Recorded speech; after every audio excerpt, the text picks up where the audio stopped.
okola kyamanyi okubanga gyoli yonna yonna ogambye nedda DTN Uganda yesinga DTN okuli olugambo lwenina okubanga ate mpuliriza munanga manyanze Sharifa okubanga ate inkuwa olugambo program lumbuze ani yakoze eki yakikoleddewa amasavu gonna gonnanga kutuusaako wanooka ku DTN Uganda bamikono mwebale kusubscribinga mwebale kufollowinga kulikinga commentinga newa tutalina kwerabira kwe kusharinga ebintu bino munnange oyongere tuzeemu amaanyi saa zino wendera okuba nti ate mbatuusaako olugambo olwokya olugambo mu entertainment industry olwokya wabula nga sinnadukuwa kansooke munnange njagalize mwana muwala ex-girlfriend wa Pastor Bujingo happy birthday Teddy Bujingo okujjukizaamu obulungi omukyala Teddy Bujingo ono gwenjogerako olunaku olwaleero yali mukyala wa Pastor Bujingo munnange oyo yali mukyala we ne beyagala ne bazaala abaana bana baba kyali awo Pastor Asumba abuulira endiga abuulira enjiri nga Suzani n'agenda ayingira mu laavu emaze emyaka 29 bebi ne bayawukana olunagenda bibye nono n'agenda bibye oli n'amugamba tusayininga divorce omukazi n'agamba nedde tesigenda kikola era Pastor n'abayo n'ategeeza eggwanga nti Bible ngitegeera bulungi wokoowa ekintu kite ate omulala abenga ayingirawo Teddy Bujingo olunaku olwaleero awezezza emyaka gye egy'obukulu gy'alina okuweza ng'omuntu omukulu w'abeera era nga ssaawa zino alina chachi ye ng'omu olwo si lwe lugambo lw'olunaku olwaleero njagadde muwishinga happy birthday mukyala ex wa Bujingo ikankongerayo mu mawulire gennina okubanga nkufa bakula olunaku olwaleero ntandikidde wabyana biwala ebibiri bannange njogera ku Mama Fina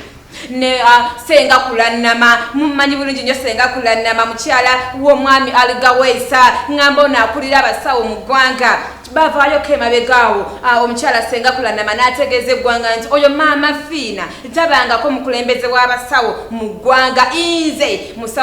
nze mukulembeze w'abasawo ab'ekinnansi n'eddagala mu ggwanga era olutalo luba lw'amaanyi nnyo Mama Fina bamugoba mu ofiisi mbane kyatayogera Mama Fina nasooka mugamba igwe Mama Fina okulabirira abewaka abo tokisobola emmere gye muli ewaka nsobola ogibatuusaako byali bigambo bya senga kulannama ng'abigambya Mama Fina era Mama Fina yavuddeyo olunaku olweggulo naga senga kulannama oyogedde nga nsirika gwani okuvayo nayogera mu bantu nti nze simande penge twalina ensonga gwani okuvayo n'ogamba abantu nti simanyanga emmere gye tuli ewaka ewange osobola ogituwa gwani avayo n'agamba abantu nti nze Mama Fina omukulembeze w'abasawo omanyi buli omu yeyita mukulembeze w'abasawo mu ggwanga namugamba gwani okuvayo n'ogamba nti nze Mama Fina omusawo omukulembeze w'abasawo mu ggwanga mbusimanya nakolako ebiwo obwa usigalo musimana najje wone enkombe box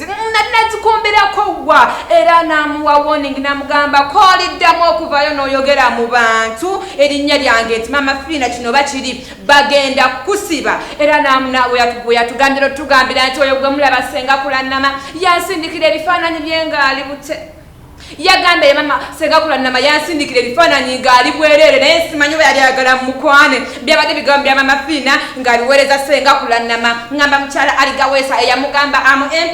you are empty we go in face era munnange ku nsonga y'emu eyo senga kulannama yagamba Mama Fina nti ezo sente zagaba omanyi abantu bangi bava ne badduukirira buli afuna ekizibu fresh jajja fresh daddy bavayo ne bamugamba Mama Fina munnange oba osobola okumpa akasente antikawo saaluuni zimpe era omukyala n'avaayo n'azibawa senga kulannama yagambye nti oyo sente zagaba katemba azijja mu looni era bwe bamala ozannya akazannyo mu maaso ga kamera nga sente azizaayo byo nga mbitadde ku mabbali bannange nkwongerayo mu mawulire ag'olunaku olwaleero omanyi nze mbaawo gabatuusaako bakoze eki ani yakikoze wabula amawulire g'olwaleero gajjudde okwerogaŋŋana bannange bakasitoma nga bavuddeyo ŋŋamba kasitoma wa Mama Fina ng'avuddeyo njogera ku mwana muwala Grace Kani esi mukwano gwe best friend nfanfe yavuddeyo n'ategeeza eggwanga nti oyo Grace Kani gwe mulaba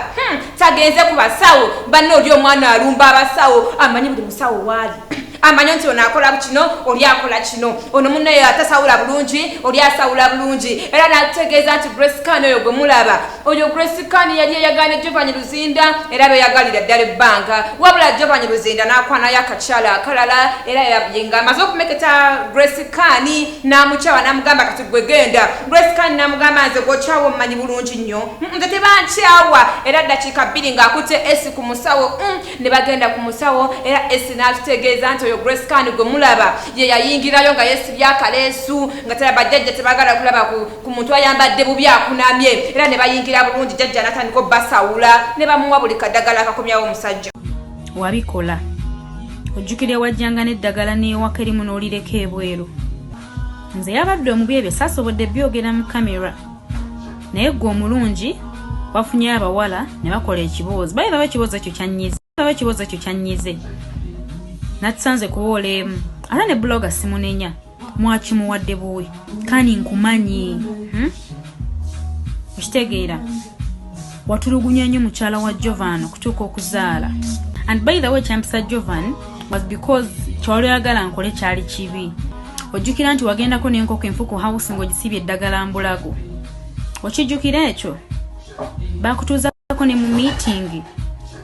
even before Jovan called the Spark TV personnel was maybe ebintu byamwe ne Sandra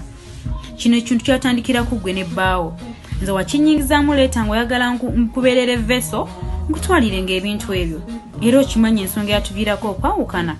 kumpa ddagala ditwala wa Jovan nze ate nempita Jovan ne mugamba sigenda kukola kino nsaba Katonda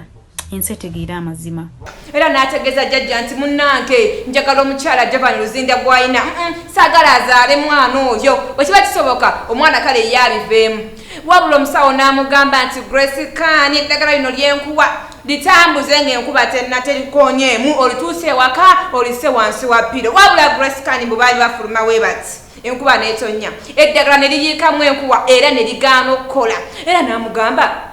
esi nga yatunyumiza n'amugamba nti oyo biganye okukola tujjuke ewa Sheeka Umaru ne boolekera ewa Sheeka Umaru era Sheeka Umaru naye n'atutegeeza nti oyo Grace Khan gwe mulaba yajja wano ng'ayagala kutta mwana wa Jovanny Luzinda n'omukyala wabula nze ne mutegeeza nti nze sitta bantu wano nkomyawo basajja era ne batandika okusoma edduwa baali bakyagisoma bati ne bakubira Grace Khan ate yo n'addukayo 10 n'eyo ne bigaana okukola n'ayolekera e Masaka ku musawo omuganda n'akomawo n'entuumu y'eddagala